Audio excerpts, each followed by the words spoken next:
and this session, we're going to be talking about, I called it MSSP strategies for OT cybersecurity, but really I want to discuss the whole issue of people and how are you going to address the people issues in OT cybersecurity, which I think is the issue that I hear mostly from people. And just, again, there's our sponsors. I always like to highlight our sponsors because, again, without them, we wouldn't be able to conduct these forums. But then the reminders, and apparently someone didn't pay attention to me in the last one, right? I heard it go off a couple times, a couple phones or something like that. So anyhow, so the issue we're going to be talking about here is this was what I showed this morning, you know, where I think industrial cybersecurity is and where people issues are. But it's that top line is the big thing right there. And there's a gap, I think, whether my line of where the maturity is today or not, or what the goal should be, isn't the point here. It's that I think there's a gap. Most people in cybersecurity, industrial cybersecurity, are struggling to get people to solve their problems. They know they don't have enough people. They have trouble hiring people and things like that. So people are a big issue. And by that I mean today. It's not like it's just the future, it's today. And as the demands for more and more expertise go up, it's only going to get worse. The things we were talking about this morning that I made the point about with digitalization is just going to make the gap even worse. So there are problems. Now, there's a couple things you can do about that to solve today's and tomorrow. And this is Sid Snitkin thinking, of course, so it might be wrong, it could be wrong, probably high probability it's wrong. But there's really two things you can do. One is you can increase the efficiency and the effectiveness of what you have. You know what I mean? And I think there's things people can do to help with that. You know, give them better tools, better training, and all that type of stuff. I know with training, there's always challenges with all that. You don't have enough people, so you can't take people and say, well, go take a couple months to be trained. You know, you don't have that luxury and stuff like that. But anyhow, so one thing you can do is to try to improve what you have. The second strategy is get more resources. And to get more resources, you can get more resources by training people, other people in your company to be cybersecurity people. I know a lot of engineers who say, please, I don't want to become a cybersecurity person. Even though they probably could make more money, they don't realize that. They just like what they do.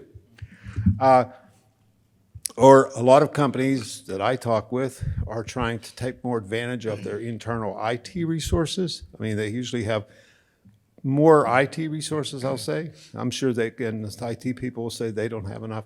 But there's a lot of wealth there of resources, processes, capabilities. So you try to do that. And we see a lot of companies doing IT/OT cybersecurity convergence programs.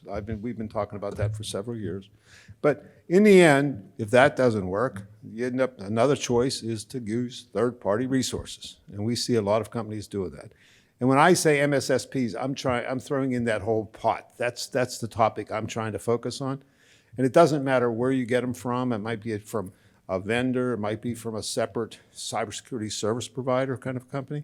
So just because I use the word MSSP, I don't necessarily mean it has to be that kind of a company. You can be getting them from your local systems integrator or whatever. There's lots of people that have offer lots of services.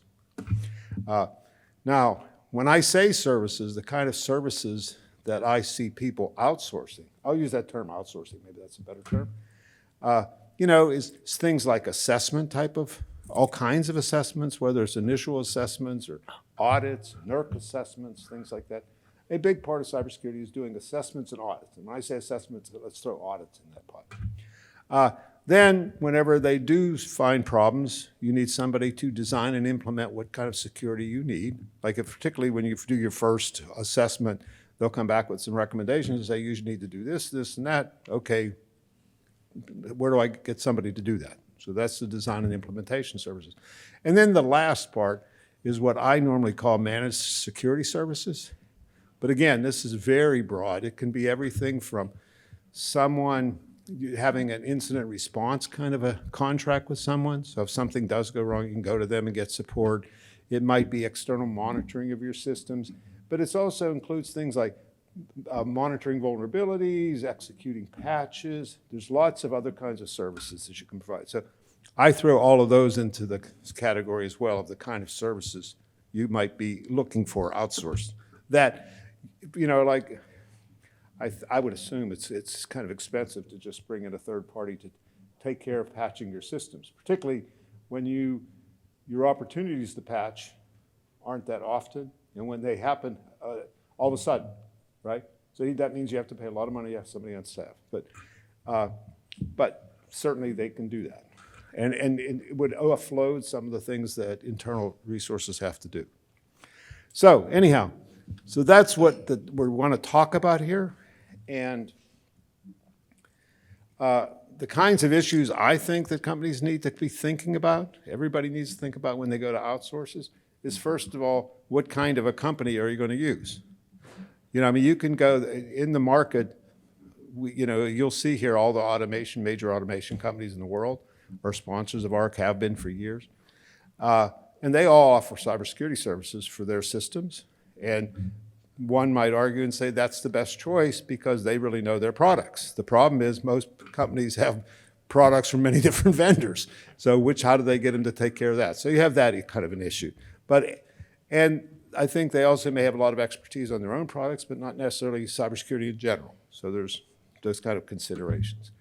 But you also have to balance that off of what kind of services do you want to outsource. And then you have to kind of assess their expertise in those kinds of services. And then how familiar are they with your operations? Again, there's a lot of IT cybersecurity companies that are more than happy to offer you services, but they may not have the expertise to offer you the services. They don't really know what they're talking about. I'm not referring to Deloitte here, by the way.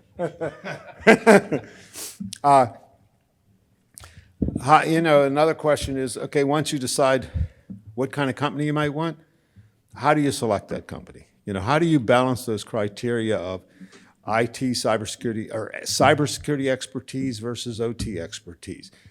Global coverage.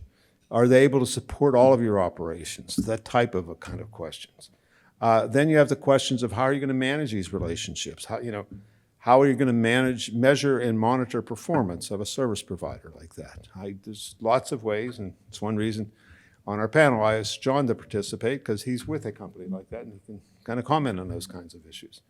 And how are you going to manage the responsibility issues? I think a big problem with outsourcing, I don't do it, but for the people on the panel that I would kind of hope you mention, are how do you merge outsourced services with internal services? Nobody's going to say, I'm outsourcing all of my cybersecurity. The issue is you don't have enough people to do all of it, so which parts do you do? How do you make those people work together? How do you manage that relationship and all that kind of stuff? As well as which things do you give to who? How do you allocate it? So those are the kinds of issues that I think of when I think of outsourcing questions. And so I kind of shared this with the panel here. Those are the kinds of issues I'm hoping to cover, but they know a lot of other issues that I don't know. So